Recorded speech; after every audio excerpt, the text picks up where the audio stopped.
అది parrot green. ఇది dark green. ఇది ఎట్లా నువ్వే చేసుకుంటావు? ఇది నేనే ఇది కొంచెం అది కొంచెం కలిపి అది ఏది కలుపుతావు అన్నది? బస్ గ్రీన్ కలుపుకుంటే బస్ గ్రీన్లో కొంచెం బ్లాక్ వేసుకుంటే డార్క్ గ్రీన్ అవుతుంది. బస్ గ్రీన్లో బ్లాక్ వేసుకుంటే డార్క్ గ్రీన్ అవుతుంది. ఓకే. ప్యారెట్ గ్రీన్లో ఎల్లో ఉంటుంది కదా, డైరెక్ట్ ఎల్లో దాంట్లో కొంచెం గ్రీన్ వేసుకుంటే ప్యారెట్ గ్రీన్ అవుతుంది.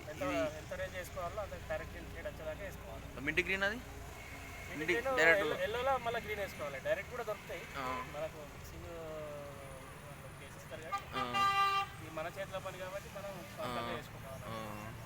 అది చూడ్డానికి ఎట్లున్నదంటే అన్న, అది మన ఇది ఫ్లోరసెంట్ ఉంటుంది కదా, దానిలాగా ఉన్నది. అది ఫ్లోరసెంట్ అవసరం అంటే ఫ్లోరసెంట్ కూడా వేసుకోవచ్చా? లేదు, ఫ్లోరసెంట్ డల్ అవుతుందా? పోయే అవకాశం ఉంటుంది అన్న ఫ్లోరసెంట్? ఉంటుంది కదా,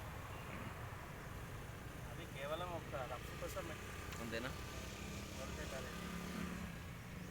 షేడింగ్ కోసమే, ఎక్కువ రోజులు ఆగే